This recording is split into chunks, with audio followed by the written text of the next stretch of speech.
moi, forcément, dans ce contexte que tu as évoqué, je vais avoir une approche autour des médias qui est focalisée autour de la puissance.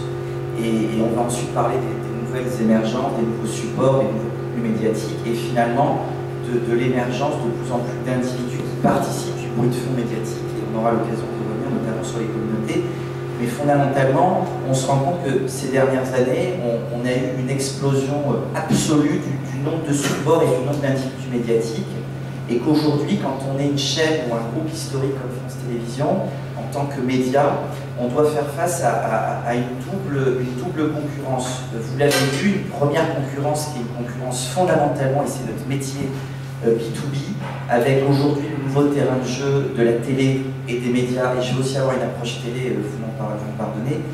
Aujourd'hui, on est dans un univers à 25 chaînes. C'est la base de l'ensemble des chaînes, et c'est un changement absolu depuis 10 ans. Et en parallèle de cette explosion de la concurrence et du nombre d'acteurs sur la TNT, on se doit d'être de plus en plus en compétition avec le monde d'Internet, l'arrivée via la télévision connectée, tout ce qui est multitasking, de nouveaux acteurs, YouTube ou encore Netflix qui pointe le bout de son nez en France. Et en même temps, dans cette explosion médiatique, où TF1 pèse toujours 25 et France 2 pèse toujours 14, qui est une particularité en termes de puissance de ces chaînes historiques en France par rapport aux autres pays occidentaux, on se doit aussi de se structurer par rapport à une concurrence qui est fondamentalement B2C, avec justement l'explosion des réseaux sociaux et chacun qui aujourd'hui s'autodécrète comme, en tous les cas, tentant de jouer le rôle de média, d'intermédiation, on aura l'occasion d'y revenir,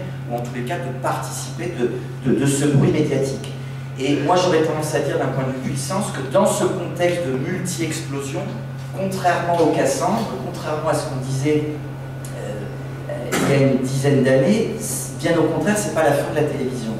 Et les médias historiques ont une légitimité dans ce contexte et une crédibilité qui est encore plus grande. C'est justement celle de pouvoir fédérer un large public, c'est celle de pouvoir, dans tous les genres de programmes, continuer à raconter une histoire au public le plus large.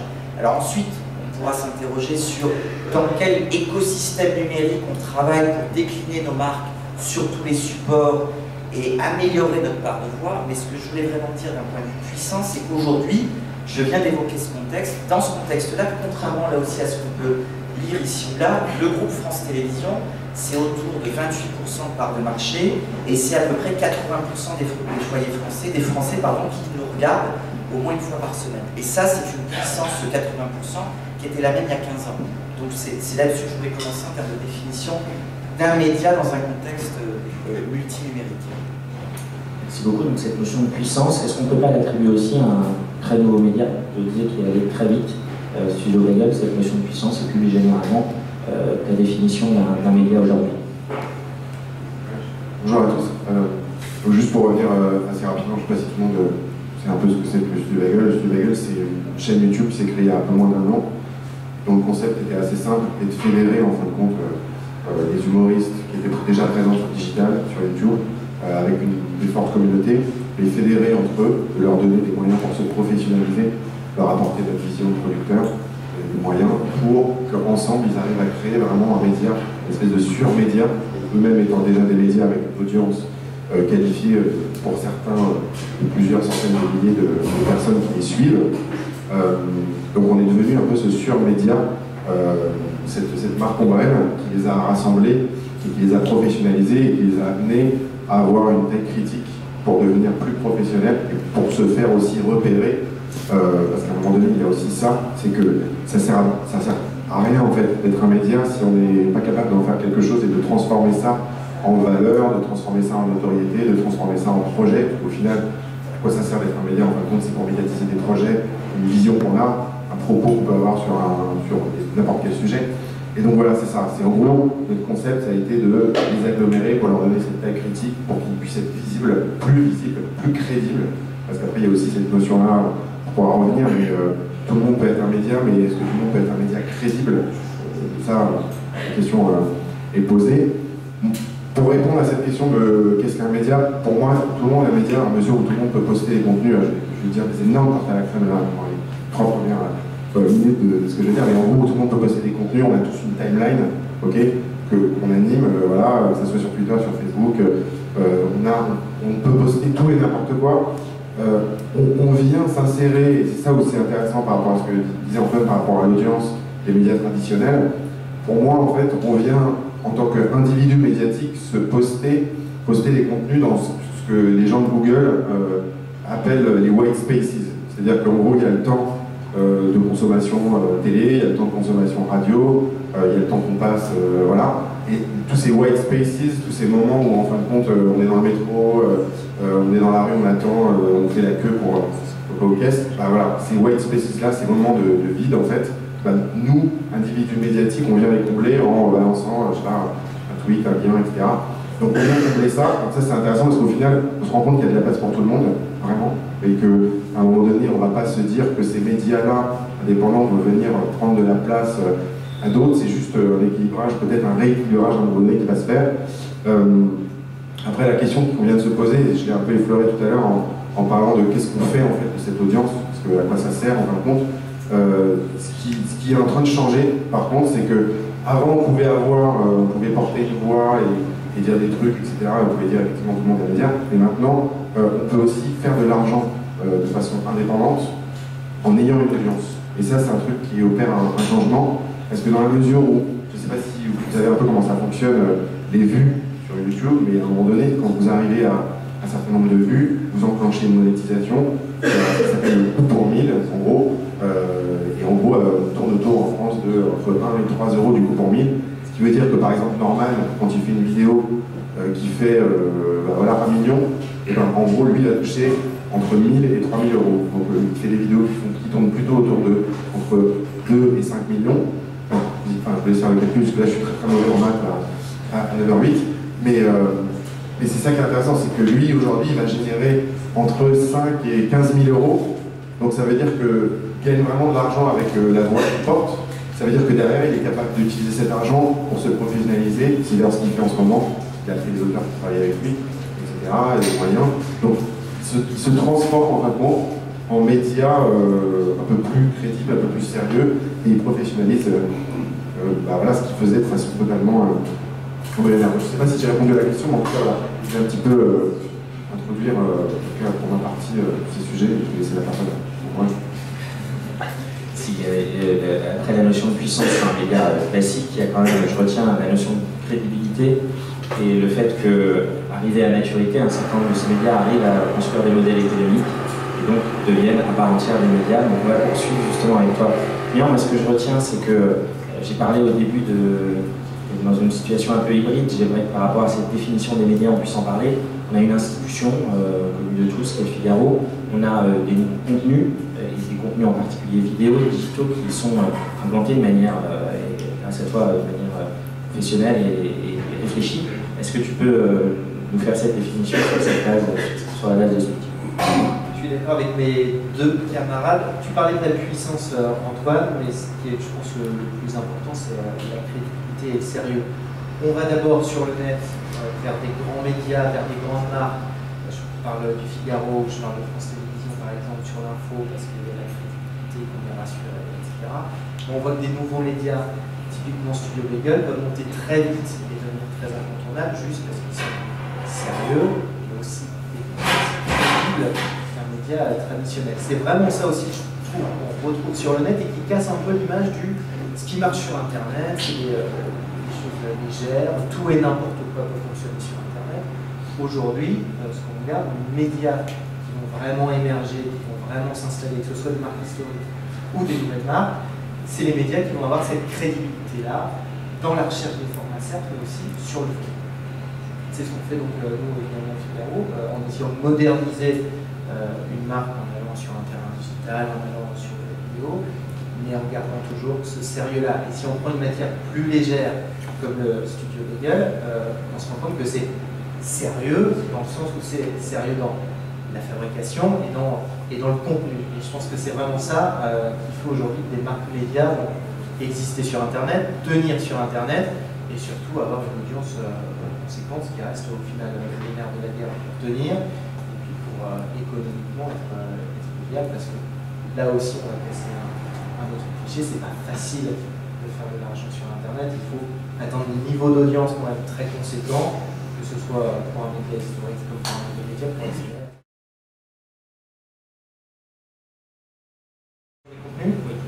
Sur les contenus, on essaie de... C'est un mélange permanent, c'est-à-dire qu'on prend un peu de Studio Legal et un peu de France Télévisions. C'est-à-dire qu'on a une marque très sérieuse, historique, il faut toujours garder cet ADN-là du Figaro, donc c'est une marque extrêmement crédible et en même temps, pour exister sur le net, pour aller séduire un nouveau public et pour être aussi crédible aux yeux des gens du net, il faut forcément la secouer un petit peu et la rendre un petit peu moderne. C'est ce qu'on essaie de faire. On n'y arrive pas toujours, des fois on met peut-être le curseur un petit peu trop loin, on met un petit peu plus vers le sérieux. L'exemple du Figaro sur Internet, c'est certes il y a la marque Figaro, il y a toutes les marques du groupe Figaro.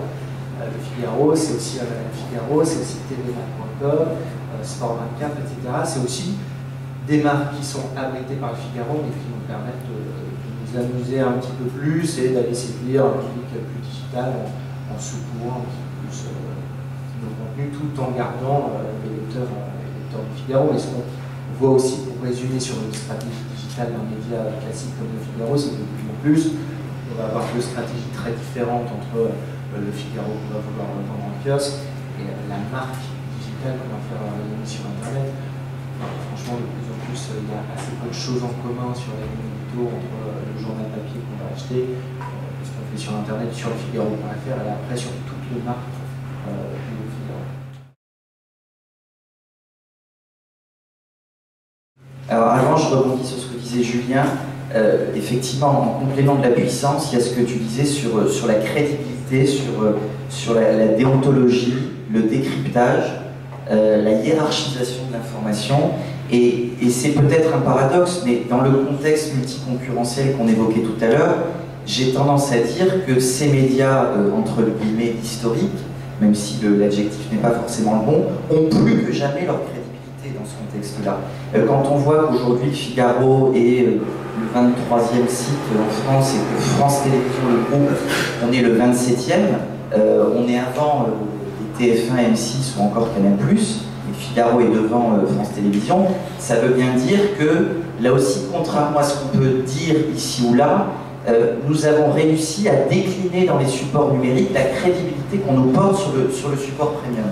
Ça, c'est quelque chose de fondamental. Après, nous, la vision qu'on a à France Télévisions, c'est que dans ce contexte concurrentiel, on se doit d'autant plus d'augmenter notre valeur ajoutée de service public. Et de ce point de vue-là, ce que je disais tout à l'heure sur, et quel que soit le genre de programme, sur l'écosystème numérique, c'est typiquement ce qu'on essaie de faire. Pour moi, il y a deux angles. Et on essaie vraiment de travailler différemment, et Lorenzo est un des producteurs de France 2. Il produit grand public avec Black Dynamic, qui est animé chaque semaine par Alia Touiri. Et c'est bien la preuve qu'on a aussi dans un métier où il y a un double positionnement des acteurs sur la chaîne de valeur, ce qui montre bien qu'il n'y a plus de frontières et aujourd'hui on travaille pour l'ensemble des supports. Moi je dirais qu'il y a deux choses par rapport à la social TV. La première, c'est de se dire qu'on va essayer de proposer à nos téléspectateurs de plus en plus par rapport à nos marques, programmes qui marchent, une expérience 360 de façon à ce qu'en amont, pendant et après la diffusion, on maximise là encore la part de voix de ce programme sur tous les supports pour fidéliser et pour derrière aussi créer des logiques de modèle économique avec du parrainage, avec du placement de produits, etc., etc. Quand vous voyez tout ce qui est fait depuis un an autour de Fais pas ci, fais pas ça, dont la saison 6 commence ce soir, à mourir de rire, et je vous invite à le regarder. Bon, il y a des webisodes, il y a beaucoup de choses qui se font. Il y a Fabienne Lepi qui depuis un an poste sur Facebook. Il y a une communauté de fans de Fais pas ci, fais pas ça et de Fabienne Lepi qui est absolument énorme, ce qui fait que toutes les saisons, chaque saison c'est à l'automne. Donc là on a réussi à industrialiser avec le producteur, ce qui était quelque chose de compliqué en France, le fait de produire une série pour qu'elle soit diffusée une fois par an, à l'automne. Et il y a donc tout un écosystème numérique autour de cette marque pour faire en sorte qu'elle cartonne. Je ne reviens pas sur ce qu'on fait autour des Jeux Olympiques, ce qu'on fait autour de la politique, des paroles et des actes. Mots croisés sur France 2 a été la première émission qui a signé un partenariat stratégique avec Facebook pendant la campagne de 2012. Et ça a marché, ça contribue à mon avis à améliorer les performances de Des paroles et des actes ou encore de mots croisés. Ça, c'est le premier élément, je dirais, c'est l'offre basique. On a des contenus et on décline autour une expérience 360.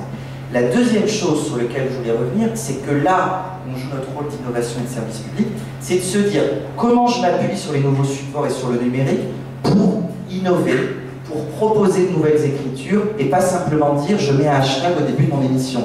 Et ça, c'est tout ce qu'on essaie de faire en tant que service public. Vous avez dû entendre parler du documentaire Génération Quoi, qui a été diffusé ces 2 dernières semaines sur France 2, un décryptage des 15-34 ans, qui n'a pas fondamentalement très bien marché à l'antenne par rapport peut-être à la structure du public de France 2, sauf que depuis 2 mois, on a travaillé sur la mise en ligne d'une énorme enquête autour des 15-34 ans. Il y a eu plus de 150 000 jeunes et moins jeunes qui sont allés répondre à cette enquête. On a eu un nombre de pages vues qui est absolument impressionnant. Tout ça dans un écosystème de partenariat avec Europe 1 ou encore Le Monde, ce qui fait qu'on a vraiment créé autour d'une marque qui à la base est une marque premium et antenne France 2, tout un écosystème pour là aussi créer la part de voix, augmenter la part de voix de France 2 sur les supports numériques.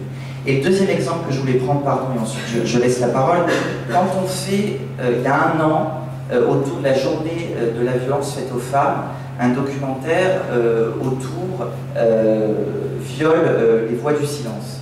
À ce moment-là, on travaille avec les équipes de Boris Razon chez nous, de France Télévisions Édition Numérique, et on se dit, à l'occasion de ce documentaire qui est très fort par rapport à la ligne éditoriale d'Infrarouge sur France 2, et c'est ça le service public, on va lancer une plateforme hyper innovante de témoignages qui s'appelle donc Viol, les voix du silence, qui a été lancée à l'occasion du documentaire de France 2 pendant 6 mois, avec malheureusement un vrai succès, une capacité pour des femmes victimes de violences de pouvoir s'exprimer soit par l'écrit, soit par le dessin, soit par une vidéo. Et cette plateforme, elle a marché, elle a vécu avec beaucoup de rappels à l'antenne pendant beaucoup d'émissions. Et quand on fait ensuite, en mars de cette année, une semaine spéciale autour de la femme, on décide de faire par exemple une émission de toute une histoire de Sophie Davant. Et c'est pour la première fois, on s'est appuyé sur les témoignages de cette plateforme pour faire venir justement des témoins dans l'émission de Sophie Davant. Et une fois cette semaine de la femme terminée, on a remis les clés de cette plateforme de témoignage à une association qui prend le lien direct avec ces femmes victimes de violences. On va réinitialiser ce type de plateforme autour d'un documentaire à venir sur l'homophobie. On va le refaire autour d'une autre fiction autour des violences faites aux femmes. Ce que je veux dire par là, c'est qu'on va plus loin que le hashtag, c'est-à-dire qu'on profite là encore des supports et des réseaux numériques pour fabriquer des objets médiatiques sui generis et qui existent en soi, mais qui sont main dans la main avec le support premium. Et force est de constater que si vous regardez les audiences de cette plateforme en les corrélant avec les rappels de cette plateforme à l'antenne, vous avez forcément des pics d'audience à ce moment-là. Donc c'est pour ça que je dis qu'il y a un écosystème numérique, il y a une force de frappe des médias historiques de réussir à raconter des histoires au plus grand nombre, et à partir du moment où on décline ces marques sur tous les supports, ou qu'on crée des choses spécifiques autour de ces supports, on joue notre rôle de média et notre rôle de service public. Bon, bah, c'est bien, tu as répondu aux 4 temps de la question. Non mais c'est un éclairage très simple. Une chose sur... on avait compris que les médias traditionnels et les chaînes de télé cherchaient à décliner leur marque et leur contenu d'une façon un peu plus innovante que juste mettre un replay, etc. Néanmoins, il y a quand même un gros point noir aujourd'hui. Je trouve que tu parlais de maintenant la présence presque systématique d'un hashtag en début d'émission, sauf que les médias traditionnels n'ont pas encore accepté les codes des réseaux sociaux, et c'est encore une énorme tarte à la crème. Il suffit de voir les tweets ou les messages qui sont affichés dans toutes les émissions et qui ne reflètent en aucun cas la conversation sociale. Je pense qu'on aura une étape aussi quand les médias traditionnels accepteront de jouer le jeu jusqu'au bout et d'être vraiment cohérent et honnête avec ce que renvoie le téléspectateur sur les réseaux sociaux, quand on prend tous les shows de divertissement de TF1 ou les émissions de France 2 et qu'on regarde vraiment la conversation sur les réseaux sociaux et ce que les médias traditionnels on utilise à l'antenne, c'est pas du tout, c'est totalement hypocrite, en tout cas pour l'instant. Bon, et du coup, on voit bien qu'effectivement, il y a encore un problème de coexistence parfois entre les deux types de médias, si on retient cette facilité de langage qui est deux types de médias.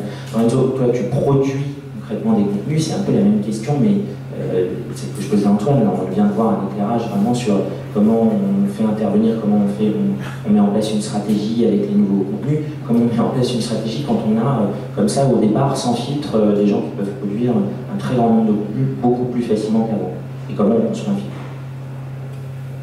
En fait, déjà, pour revenir un petit peu, si on devait faire une classification des gens qui produisent du contenu original, pas d'ailleurs, sur Internet, pour moi, il y a deux types de médias, on va dire, individuels. Il y a les créateurs, donc ceux qui font vraiment une vidéo, qui vont écrire un article comme le graphiste, voilà. Et ensuite, il y a qu'on appelle les curateurs. Je fais n'importe quoi. Les curateurs, en fait, les curateurs, c'est des gens qui ne se contentent que, en même temps, c'est déjà pas mal, mais d'agglomérer du contenu existant sur Internet, de l'éditorialiser et typiquement de le proposer. Je sais pas, Minute Buzz, par exemple, fait ce qui s'appelle de la curation, quoi, okay. Donc, c'était juste un peu pour dire du bullshit avant de répondre sérieusement à la question. Voilà. Et bon, c'est important que vous sachiez quand même. Hein. C'est bien, non? D'accord. C'était pour se venger de la tarte à la crème. Nous, en fait, on s'est posé plusieurs questions. On s'est dit, bon, on va débarquer avec un nouveau média. On n'est personne, on n'est pas connu en tant que marque média, du Bagel. Bien sûr, on a des atouts, parce qu'on a des piliers qui sont déjà connus. En fait, la logique qu'on a eue, c'est déjà d'événementialiser notre arrivée en disant, voilà, c'est un peu le truc ultime, c'est The Avengers du web, quoi. Donc il y a Thor, il y a Hulk, voilà, bon, bref, il y a tous les membres du site de Bagel qui en soi ont tous une particularité. Et en gros, on a événementialisé ce lancement déjà, en inventant un petit concept qui était autour de la pendaison de crémaillère, parce que typiquement on s'est dit que voilà, Site de Bagel c'est une colloque de l'humour. Donc du coup, naturellement, quand tu emménages dans un appart, tu fais une pendaison de crémaillère. Enfin, ceux qui sont sympas. Donc voilà, donc on s'est dit on va événementialiser notre arrivée, donc ça c'était la première des stratégies, pour se dire, dès le début, on est visible. Dès le début, on crée une attente et on a un socle d'audience sans avoir même posté aucun contenu. On avait déjà 15 000 abonnés sur YouTube et à peu près 20 000 personnes qui avaient liké la page sur Facebook grâce à cette stratégie-là qu'on avait portée via une appli, en fait, sur Facebook, qu'on avait relié, je suis désolé, qu'on avait relié à en fait le bouton abonne-toi sur YouTube. Donc en fait, en utilisant, en drainant en fin de compte les gens de Facebook à YouTube, on a réussi sur YouTube à avoir une critique. Ça c'était le premier truc. Après je vais aller beaucoup plus vite. Les trois questions qu'on se pose nous quand on poste un contenu, c'est est-ce qu'il est pertinent, est-ce qu'il va réussir à capter les gens dans ces fameux white spaces dont je parlais tout à l'heure. Voilà, est-ce qu'il est pertinent? Donc ça c'est vraiment le premier truc. Ensuite, on a mis en place une logique d'événementialisation, c'est-à-dire que on s'est dit, on va pas s'amuser à faire 40 fois le même concept, on va changer tout le temps le concept, on va surprendre les gens, ils vont se prendre en gros une piqûre du bagel, ils vont pas savoir ce qu'ils vont avoir à chaque fois, ça va être un truc totalement différent. Donc ça c'était très important, c'est une manière d'événementialiser les choses. Si on fait toujours la même chose, alors c'est bien parce qu'on fidélise, mais en même temps on surprend pas, donc on ne crée pas une attente. Donc bref, c'est toujours une espèce de juste milieu entre fidéliser et surprendre. Et enfin, le troisième truc qui est important, c'est la logique de rendez-vous. Voilà. Mine de rien, en fait, on revient à des basiques des médias traditionnels, hein, dans ce que j'évoque là. C'est juste qu'on les transpose différemment. Et cette logique de rendez-vous, nous, on l'a mis en place de manière assez simple. Hein. On s'est dit, en gros, voilà, le mercredi soir, le vendredi soir, le dimanche soir, c'est des soirs où il se passe des trucs sur Internet, où les gens, voilà, typiquement, font le bilan d'une journée off, ou alors ont un petit peu plus de temps que d'habitude. On a identifié ces moments-là, on s'est dit qu'il faut qu'on poste du contenu à ce moment-là. Donc généralement, on a toujours posté nos contenus à ces trois moments clés, et on s'est vraiment rendu compte que déjà c'était suffisamment espacé entre mercredi, vendredi, dimanche, pour que les vues puissent être faites sur ces vidéos. Comme ça, c'est important aussi de ne pas s'auto-cannibaliser soi-même, parce qu'à un moment donné, les gens, ils ont 12 000 contenus à voir, il ne faut pas non plus les saouler. Et en plus, on s'est dit que c'était important d'avoir, même sur Internet, cette logique de rendez-vous, et c'est payant. Et on le voit bien, en fait, plus on est régulier sur Internet, plus les audiences grimpent naturellement, et les abonnés sur YouTube grimpe naturellement, c'est vraiment magique. Je voulais juste rajouter, parce que tu disais comment on travaille, et peut-être là aussi je vais enfoncer des portes ouvertes, mais j'assume. Entre Facebook et Twitter, déjà ce qu'on peut observer, et vous le savez mieux que moi, mais c'est que Facebook, de fait, est encore beaucoup plus prescripteur que Twitter en matière de construction de la social TV. Et ensuite, ce qui est assez intéressant, c'est qu'on a une double approche, c'est-à-dire que autant pour être dans une logique de réactivité ou d'interactivité par rapport à une émission, il est certain que de ce point de vue-là, Twitter joue un rôle absolument fondamental, on va dire, pendant le direct. Et très souvent, et après le direct, et ce qu'on peut voir, et parce que ça, pour moi, on est dans la logique, non pas de mesure d'audience, mais d'indicateur. Hein, quand on fait une émission comme Cash Investigation sur le foot qui cartonne, qui fait 1,6 million de téléspectateurs, on a un très gros succès sur Twitter, mais on a eu 17 000 tweets, et on a 15% de part de marché. Mais en tous les cas, ce qui est intéressant d'un point de vue indicateur, c'est que le pendentif Twitter et le post-diff est sans doute à l'image du succès qu'il va y avoir ensuite en replay. Et si derrière le programme va être revu, je crois 200 000 fois après la diffusion sur les tablettes et les téléphones, c'est bien la preuve qu'on a cet indicateur. Par contre, quand vous voulez, à mes yeux, sur une marque programme, fidéliser, construire de la communauté, j'empiète peut-être sur la partie 3, très clairement, Facebook est un outil davantage pertinent de ce point de vue-là. Je ne reviens pas sur fais pas ci, fais pas ça, mais c'est grâce à l'outil Facebook que vous avez la possibilité de faire vivre cette marque tout au long de l'année. Je reviens aussi sur ce que disait Antoine sur le post-diff et le succès du replay grâce aux réseaux sociaux. Ça permet aussi parfois de sauver un programme qui ne marche pas ou qu'on avait un petit peu oublié sur le net. On peut prendre l'exemple récent, qui n'était pas sur France 2, mais des déclarations d'Evra dans Téléfoot. C'est une émission qui ne fonctionne plus et qui n'avait plus forcément de rayonnement et qui a permis, grâce aux répercussions qu'il y a eu tout de suite sur la twittosphère, de refaire parler d'elle, certes, mais aussi d'être un succès sur le net avec en un week-end plus de 2 millions de vidéos vues.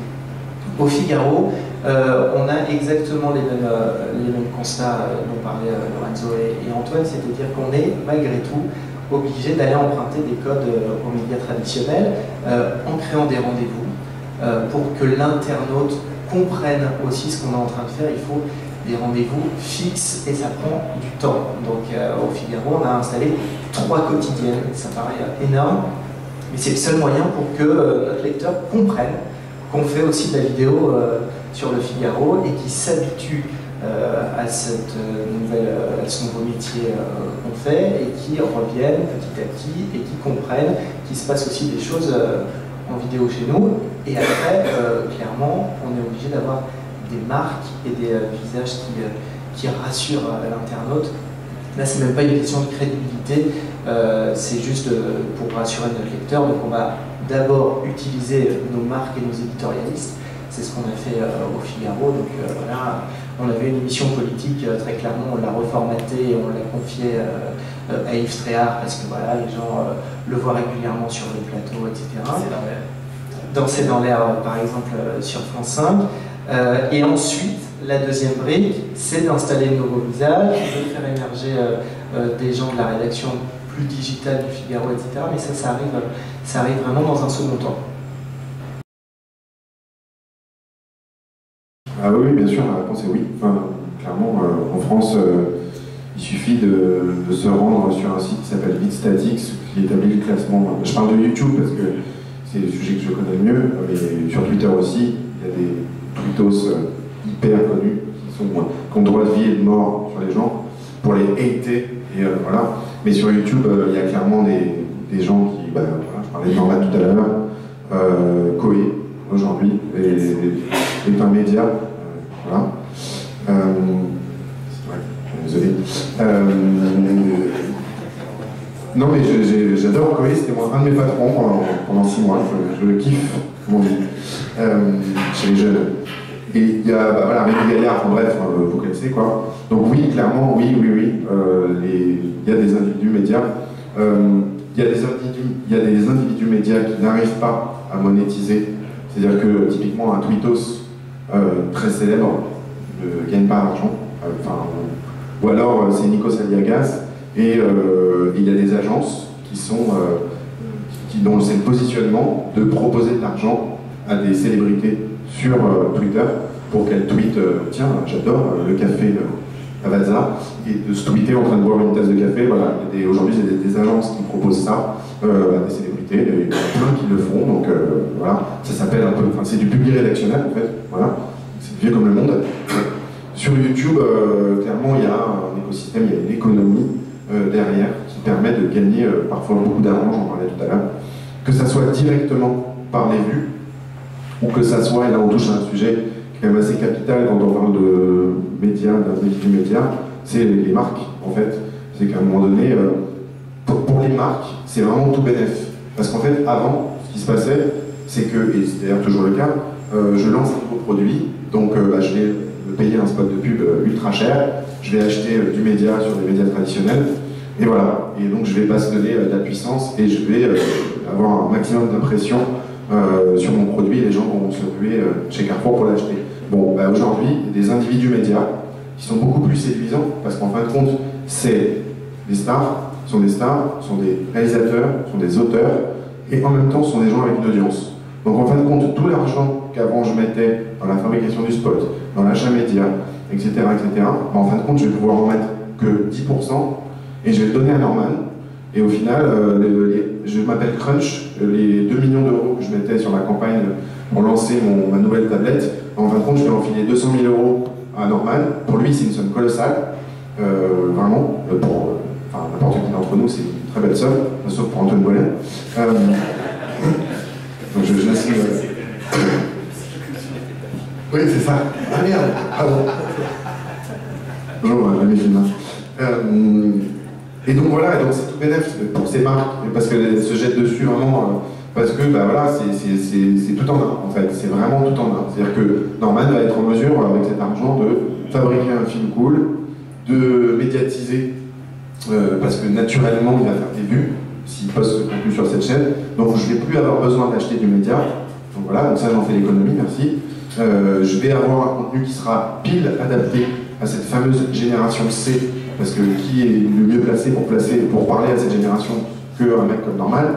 Et voilà, donc typiquement c'est tout bénéfique. Alors ça ne veut pas dire qu'aujourd'hui il n'y a plus de stratégie d'achat média sur YouTube. Ça fait peut-être l'objet d'un autre petit déjeuner, parce que c'est un hyper vaste sujet. Et nous, par exemple, on s'est constitué aujourd'hui en régie publicitaire pour commercialiser l'espace pub de nos chaînes en créant ce qui s'appelle un MCN, donc un réseau de chaînes, pour avoir une surface média importante et critique pour pouvoir proposer aux annonceurs dans notre écosystème premium, dans notre écosystème professionnel, d'investir et de miser sur des contenus qui sont pas des chats qui vomissent, voilà, des gens qui se cassent la gueule sur la neige. Donc voilà, je savais pas que j'allais dire chat qui vomit, mais ce matin. Tu as déjà dit beaucoup de choses, Lorenzo, c'est très bien. On retient de ta prise de parole les individus médias. Oui, ils existent. On voit que certains atteignent une surface de visibilité qui est très très importante, qui peut être comparée à des médias dits plus traditionnels. Qui sont même supérieurs et qui sont même parfois. Chaînes du CAPSAT, parfois même de la TNT. Ouais, donc Lorenzo disait qu'ils sont parfois supérieurs à des chaînes existantes sur la télé. C'est un vrai fantasme des médias traditionnels de réussir à soit repérer ces gens-là, mais pour l'instant, j'ai pas d'exemple de médias traditionnels qui a vraiment réussi à en faire lequel. Oui, mais du coup, il est d'abord né chez vous, je veux dire, c'est pas un média qui a réussi à faire émerger. Ça reste un fantasme. C'est à côté de moustache. On a dit qu'on en parlait pas.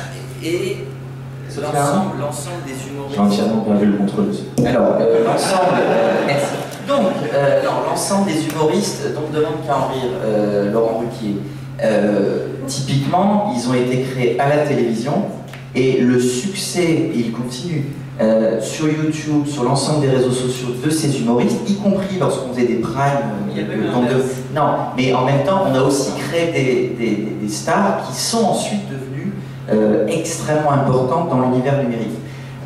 Voilà, pardon. Certains me demandent pourquoi parfois il y a un seul micro. Il faut rendre à M6 qui est M6. M6 a eu le courage, et je dis ça, c'est mes concurrents, là, je suis vraiment le mec qui parle bien de ses concurrents, de créer un truc qui s'appelle Golden Moustache, voilà, qui en fait compte justement typiquement ce qu'on disait là, à savoir une chaîne qui va se dire bah, moi je vais miser sur les mecs du net en leur donnant un peu des moyens, un peu ce qu'on a fait nous en fait, mais en moins bien. Voilà. Et ils ont réussi avec notamment un truc qui s'appelle Suricat chez eux, qui est un collectif formé de 3-4 garçons, enfin maintenant ils sont plus que 3 je crois. Il y en a un qui s'est perdu en route.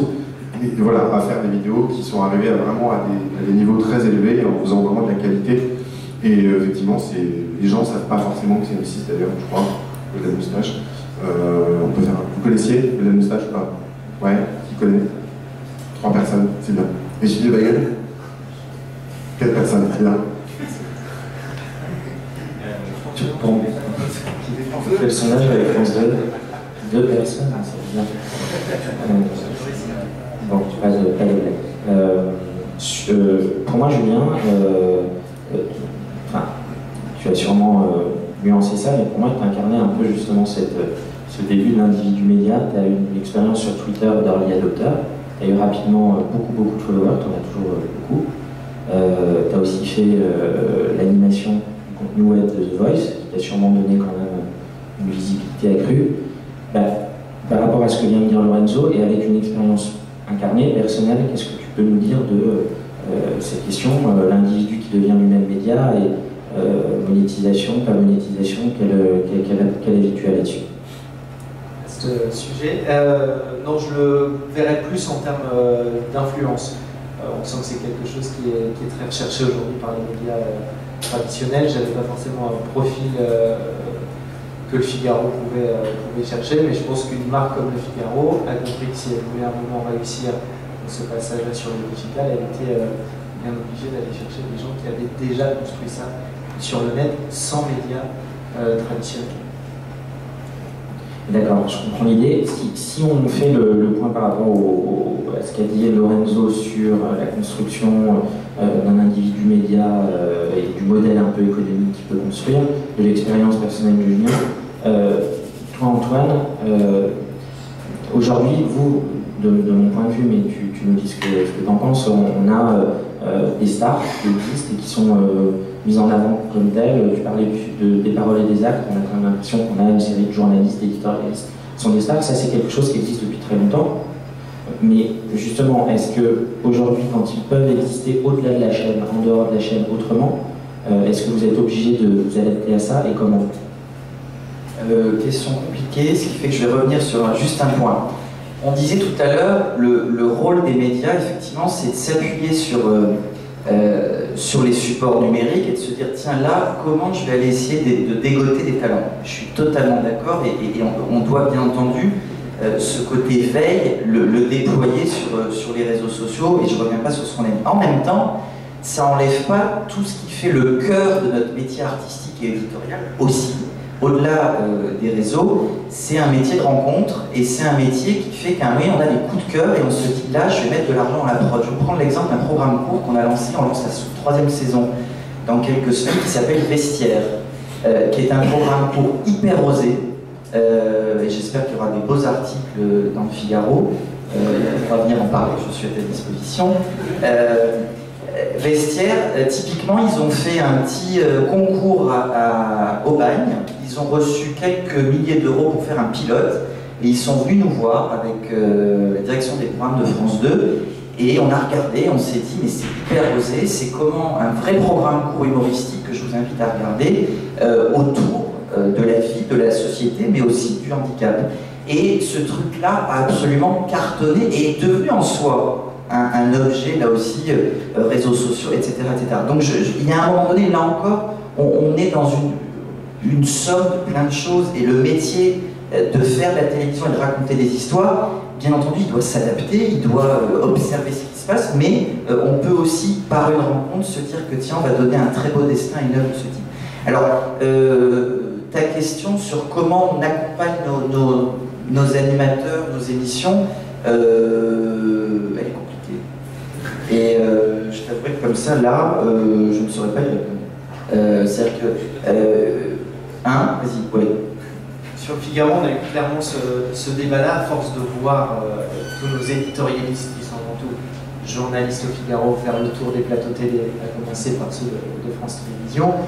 On a aussi voulu inventer des choses chez nous, en audiovisuel, sur le digital, pour qu'ils existent avant tout chez nous. Donc on a créé des programmes et des rendez-vous autour de nos éditorialistes en vidéo au Figaro, et ensuite on noue des partenariats avec les médias historiques, pour reprendre la formule d'Antoine tout à l'heure, pour que quand un de nos journalistes intervient dans un média historique, il soit aussi présent chez nous, sur Figaro.fr, les applis mobiles, etc. Typiquement, Alexis Brézé, le directeur des rédactions, intervient désormais sur une télé toutes les semaines pour un débat avec Louis Plenel. C'est un rendez-vous qui est désormais aussi diffusé au Figaro. Alors, on essaie maintenant aussi de récupérer chez nous le rayonnement de nos journalistes dans les médias concurrents du Figaro. C'est un exemple particulièrement intéressant parce que on a des journalistes qui sont connus, souvent connus avant même le digital. Là, on a un exemple du digital qui essaye lui aussi parfois de courir après ces journalistes qui sont déjà connus et qui donc utilisent, c'est bien normal finalement, leur notoriété, qui essayent de la rendre encore plus importante ou monétisable.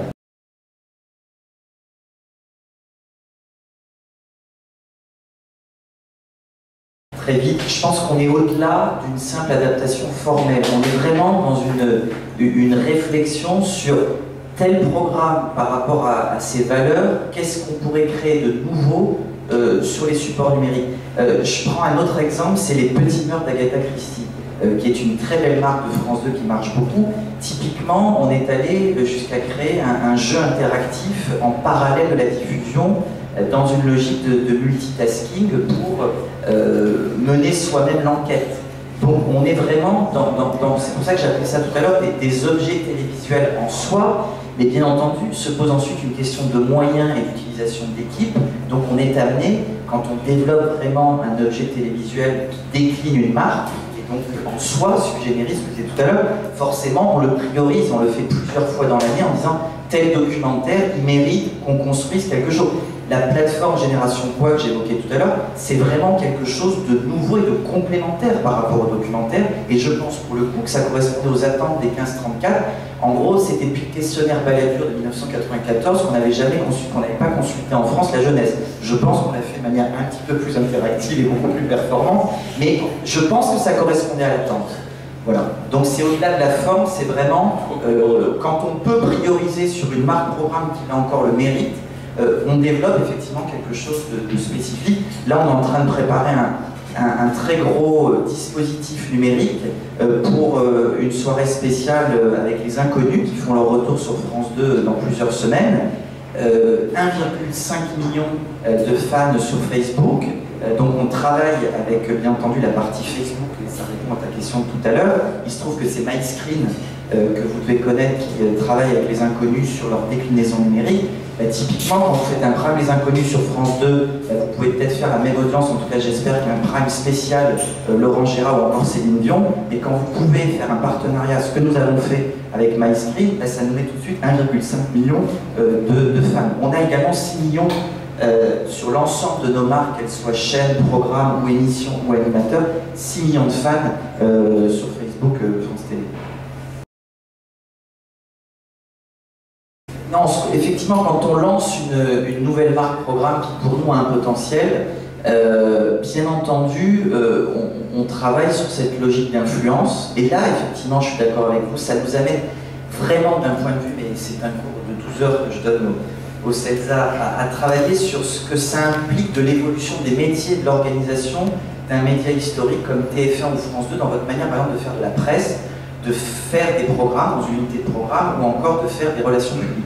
Donc quand on lance une très belle marque l'été dernier qui s'appelle Qui sera le prochain grand pâtissier, qui est une marque qui a extrêmement bien marché sur l'ensemble du public de France 2, mais notamment sur les cibles commerciales, les ménagères, etc. Il est certain qu'au moment où on construit la communication en amont autour de ce programme. Bien entendu, on est allé chercher ceux qui vont pouvoir nous accompagner sur une thématique comme la cuisine, comme la pâtisserie, et ce qui, à mon avis, a été un relais extrêmement important. Quand aujourd'hui on monte un divertissement, il y a un autre divertissement qui arrive dans les prochaines semaines avec Céline Dion qui avait cartonné l'an dernier et elle a choisi de revenir chez nous et pas chez d'autres.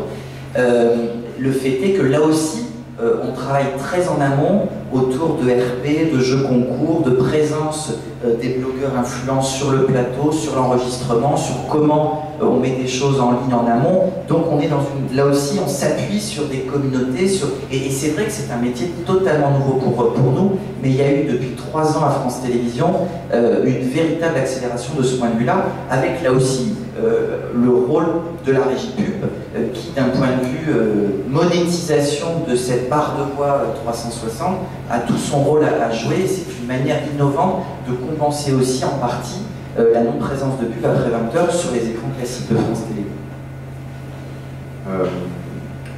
Nous, on est justement une fédération d'influenceurs. Donc, en soi, si tu veux, je la présente. En fait, nous, on n'a pas cherché à médiatiser notre marque auprès des influenceurs parce qu'on était déjà des influenceurs. Donc, par contre, là où je te rejoins, c'est qu'effectivement, aujourd'hui, il y a un certain nombre, je parlais de l'exemple de Crunch tout à l'heure, mais il y a un certain nombre de marques, que ce soit des marques grandes conso ou que ce soit des produits culturels, parce qu'aujourd'hui, on travaille beaucoup avec le monde du cinéma. On a fait l'année dernière une opération de RP digital pour le lancement du film World War Z, Xi, je ne sais pas si on dit oui, World War Z. Le truc de zombie, quoi, avec Brad Pitt, où nous, on a envoyé 2 membres du Bagel à Londres pour suivre l'avant-première, et on a fait une vidéo avec une petite histoire, parce que nous, on raconte des histoires, et c'était pas juste un sujet. On a fait une projection où on est tous venus, on a tweeté, on a Instagrammé, bref. Enfin, ça n'a pas été payé, ça a été un échange de bons procédés, dans le sens où nous, ça nous faisait plaisir d'avoir Brad Pitt dans une vidéo, quand même, et eux, ça leur faisait plaisir d'avoir une dizaine d'influenceurs, voilà, avec pas mal d'audience, qui partageaient la bande-annonce et qui faisaient un contenu autour de ce film. Et ça, c'est un truc qu'on multiplie cette année. On va le faire avec Studio Canal, on va le faire avec Wild Bunch. On l'a fait pour notre première vidéo de rentrée avec Albert Dupontel. Typiquement, c'est pas un placement de produit, mais il s'est passé qu'on a rencontré les gens de Wild Bunch, que ça s'est bien passé, qu'ils nous ont présenté Dupontel, et que du coup, en fait, on s'est mutuellement servi l'un de l'autre pour événementialiser nous notre entrée avec un guest hyper prestigieux, et eux pour événementialiser la sortie de 9.1 qui marche très bien. Donc oui, nous aussi, je ne le mettrai pas dans la catégorie des services qu'on peut proposer, mais c'est plus, nous on l'utilise quand ça nous intéresse de faire des partenariats éditoriaux, artistiques avec des entités qui sont... Après, on peut aussi, typiquement le P qu'on a fait l'année dernière avec Orangina, il n'y a pas eu de volet RP digital, mais on aurait pu rajouter une partie événementielle, etc. On l'a pas fait, mais effectivement, ça fait partie des choses qu'on peut nous proposer. Je ne sais pas si je suis hors sujet ou pas, enfin bref. Sargent s'accusait tout à l'heure sur l'événementialiser aussi le programme. Ça peut retrouver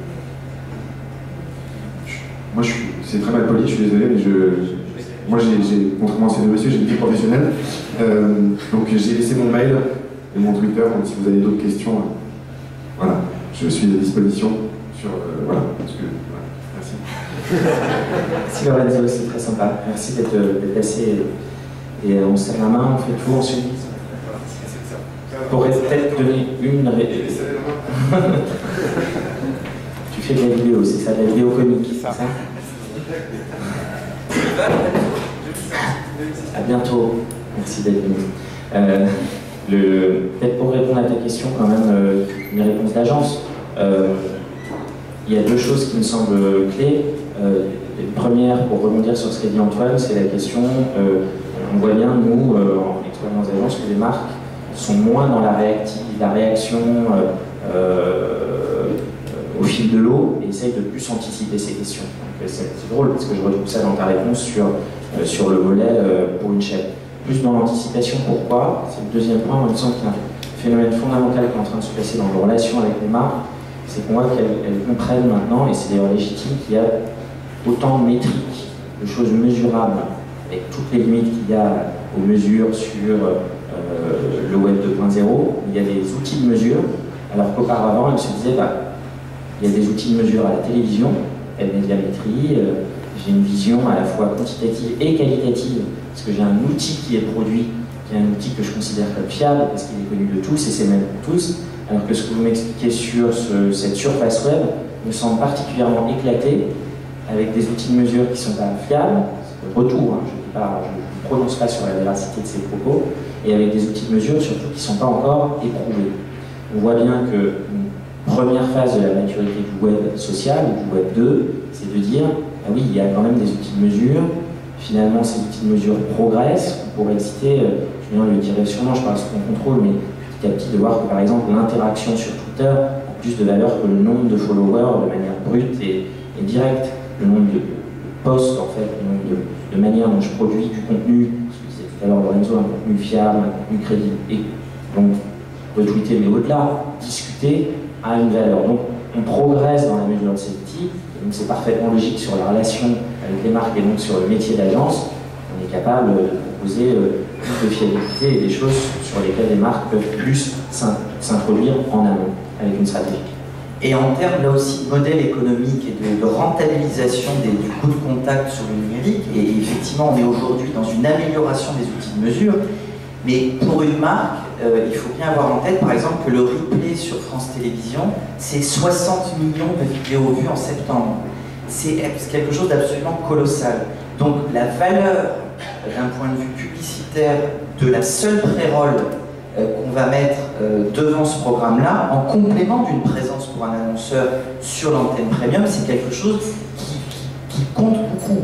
Et là aussi, en visibilité, se dire je choisis d'être présent sur le pré-roll de France Télévisions et ses 60 millions de vidéos vues par mois, c'est quelque chose d'extrêmement important. Donc ça fait aussi partie en visibilité plus classique, mais quelque chose de très important pour les annonceurs.